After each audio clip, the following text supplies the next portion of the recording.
Mga kabida, isang magandang oras po sa lahat at welcome po sa aking channel. Naku po, ang dami hong bumatikos po, mga kabida, dito ho kay Senator Ping Lacson, dahil ho, tila nag-aabogado daw o nag-spokesperson, kay Pangulong Ferdinand Bongbong Marcos. Mantakin nyo mga kabida, inabsuelto po ngayon, ni Senator Ping Lacson, ito kong si PBBM, dito ko sa aligasyon ni dating Ako Bicol Party List Representative Zaldico, na tumanggap daw ito kong si Pangulong Marcos po, mga kabida, ng 25% o kabuang 25 billion pesos po doon ho sa 100 billion pesos na di umano insertion daw ni Zaldico doon po sa 2025 national budget. Ang sabi po ni Senator Ping Lacson, mga kabida, hindi daw si Pangulong Marcos ang tumanggap daw doon, kundi sa halip, yung dalawang opisyal po ng Marcos administration. Meron po siyang pangalan po mga kabida, nang isiniwalat po niya ito sa session po ng Senado po kahapon, po. Okay? Ito, babasahin ko lang po itong article po ng ang balita ngayon, po, mga kabida.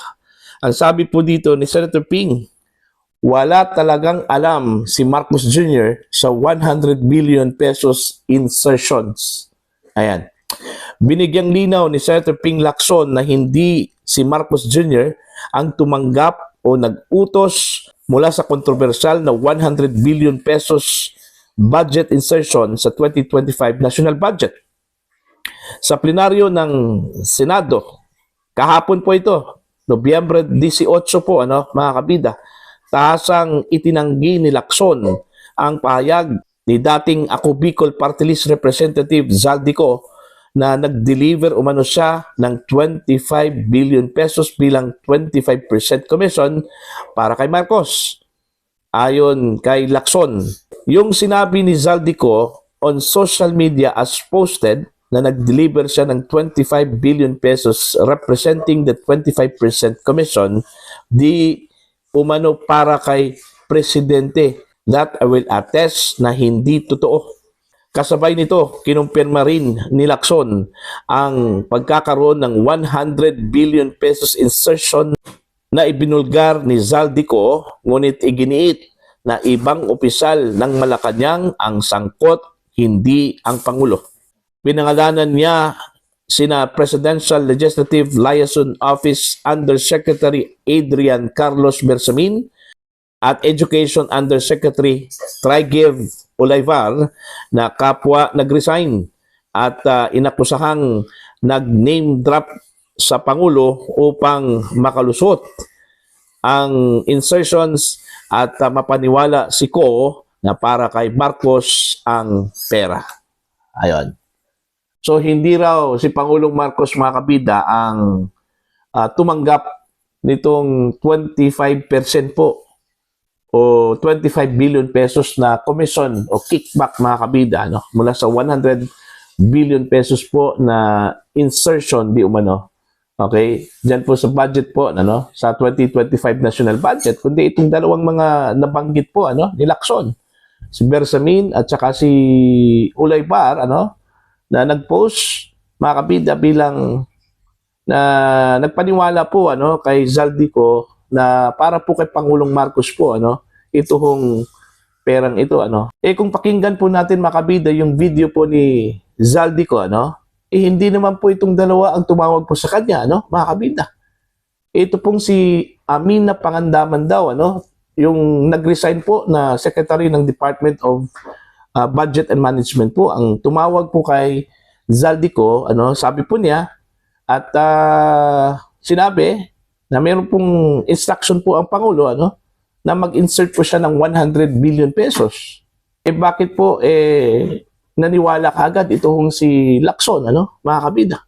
Kung reliability lang po ang ating pag-usapan ho dito, mas reliable itong si Zaldico, kasi siya yung gumawa po ng insertion Ang tumawag daw sa kanya, ito kung si Amina Pangandaman, mga kabida. Batay po sa video po ni Zaldico, Hindi po ito kung si Olaivar at saka ito kung si Bersamin, mga kabida. Although may instance doon na kinausap or nakumpirma o kinumpirma, ano, yung issue na yun mga kabida kay Bersamin.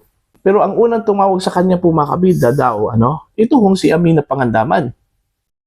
Wag ho nilang sabihin, ano, na si Amina Pangandaman ang nag-name drop mismo kay Pangulong Marcos, ano? Oh, di ba? At saka sa video din mga kabida, no, sinabi din ni Zaldico na i-deliver po nila, ano, ito hong pera para ho kay Marcos at saka kay Romualdez, ano po. Di ba? Kaya, I don't know kung sino po nagsasabi po ng totoo ko dito, ano po, no? Si Zaldico, ito hong si Ulaybar, si Bersamin, ano, mga kabida. At ito pong si Senator Ping Lacson na sabi po ng mga netizens na nag-react ko dito sa post po ng Ambalita ngayon, tila nag-aabogado o tila spokesperson po ni Pangulong Ferdinand Bongbong Marcos po, ano, mga kabida. Ang dami tuloy nagsasabi, ano, na gagawin daw ang lahat, ano, para po pagtakpan ito hong si Pangulong Ferdinand Bongbong Marcos po, ano, mga kabida. Alright? Ito, kailangan po ito ng malawakang investigasyon po, mga kabida. At ang gagawa po dito, hindi po ang Senado, hindi po ang ICI, mga kabida, kundi isang independent na komisyon, ano? Yung talagang wala hong hands, ano? Ito pong executive branch po dito, ano? Dapat ang magtayo po dito ng independent body, ito hong hudikatura, mga kabida, kung pwede lang po, ano? Yun nga hindi po pwede ang Pangulo po ang mag-appoint ng mga personalidad po para mag-imbestiga ho dito. Kasi siya po yung inakusahan ho dito, ano, mga kabida. Honestly, hindi po ako pabor na ang mag-iimbestiga ho dito yung Senado. Kasi, yun nga may impression po ang Senado po, mga kabida, lalong-lalo na po, ano, ito hong si Senator Ping, ano, na kumakampi daw kay Pangulong Ferdinand Bongbong Marcos. Halata daw, ano, mga kabida, na pinapanigan po ito hong si Pangulong Marcos na pinipilit po na i-exonerate, pinipilit po, mga kabida, no, na pagtakpan si Pangulong Ferdinand Bongbong Marcos, ano po. So, dapat, kung mayroon man po mag-imbestiga ho dito, yung talagang independent. Hindi lang po sa pangalan po, mga kabida, by principle, ano, na independent. Hindi po ang ICI. Kasi ICI po, mga kabida, created by the President po yan, ano? Oh. Kung meron man pong mag-create ho dito, yung walang party, ano? Okay, like judiciary. Oh. Walang, anong tawag po dito? Interest. Oh. Judiciary ho ang mag-create po ng independent body, ano? Para ho mag-imbestiga ho dito, para once and for all, ano, kung ano man po yung magiging findings po, mga kabida, talagang masasabi po, ano, na wala hong pinapanigan.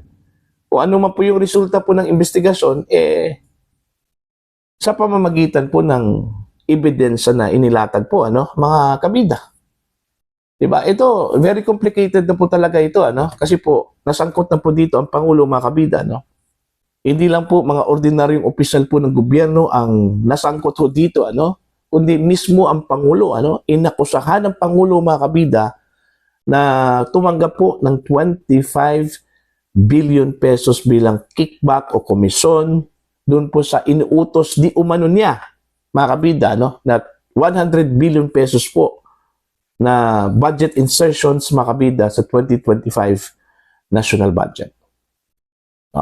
Ngayon, abangan po natin yung magiging sagot, reaction ho dito, mga kabida, ni Zaldico, ano? I'm sure, okay, lalabas si Zaldico dito ho sa sinabi po ni Senator Ping Lacson, mga kabida, no, na hindi si Pangulong Marcos ang tumanggap po sa 25 billion pesos na kickback. Okay, I'm sure magre-react ko dito si Zaldico, ano, mga kabida. So, abangan po natin yan. Abangan po natin yan. Kung ano po yung reaction dito ni Zaldico, ano, baka naman po maglabas naman po ito ng another evidence, ano, na talaga ang Pangulo po ang tumanggap. Yun yung abangan po natin mga kabida, no? Habang gumugulong po, ano, mga kabida, ito hong isong ito, mas lalo hong exciting po ngayon, ano, mga kabida, dahil parang nanonood ho tayo ng teleserye ho dito. Okay? Diba? So, yun po, ano, yun po na po mga kabida, ano, ng mga netizens kay Senator Ping na tila nag-aabogado o nag-spokesperson po, ano, okay, speaking in behalf of the President, ano, mga kabida, tila hindi po maganda yon, ano, kasi po, magkaiba kasi yung kanilang pinanggalingan, ano, si Pangulong Marcos po ay executive, samantala ito hong si Senator Ping, legislative, okay, parang sa tingin ko lang, personal ko lang obserbasyon at pananaw, parang nag-spokesperson ito, ano, mga kabida, kay Pangulong Marcos. Kaya nga, nung nabasa ko po, mga kabida, no, sa social media, ito hong pag-absuelto po ni Senator Ping Lacson kay Pangulong Ferdinand Bongbong Marcos, okay, outright, mga kabida, dito ho sa issue po ng kickback sa 100 billion pesos po na insertions, mga kabida. Ang impression ko po doon, tila kumampi po, ano, ito hong si Senator Ping kay Pangulong Marcos, ano, mga kabida, which is hindi po maganda considering he is the chairman of the Senate Blue Ribbon Committee na nag-iimbestiga ho dito sa issue po ng flood control projects. Okay, mga kabida. Dapat ipinakita po ni Senator Lacson yung independence dito, ano, mga kabida. Mantakin nyo, outright na inabsuelto po niya. He can attest, sabi po niya, he can attest to that, na hindi si Pangulong Marcos ang tumanggap doon ho sa 25 billion pesos as commission, ano, mga kabida, doon ho sa 100 billion pesos daw na insertions. Kundi itong dalawa, si Bersamin at saka ito hong si Ulaybar, mga kabida. Okay? Para sa akin po, pinaka-reliable ho dito, hindi po itong kung sino man po yung nag-feed ho kay Senator Ping, ano, sa impormasyon na yan, mga kabida. Kundi itong si Zaldico mismo. Okay? With supporting evidence, kung meron man po siyang ebidensyang pwede ho niyang ilatag po, ano, to support his claim that the President instructed doon ho sa insertions, mga kabida, at ang tumanggap po doon ho sa kickback mula sa insertions na yon is the President himself, ano? Okay? Yun yung dapat i-provide po ni Zaldico na ebidensya, no? Bilang reaction dito ho sa pagwalang sala po, ano, ni Senator Ping Lacson kay Pangulong Ferdinand Bongbong Marcos, mga kabida. Okay? Para po sa inyo, ano po ang inyong opinion at pananaw ho dito? Please comment down. Sa mga hindi pa po subscriber sa aking channel, please subscribe. Just click the subscribe button, click the notification bell, click all para updated po kayo mga kabida sa aking mga uploads. Maraming salamat po sa inyo lahat.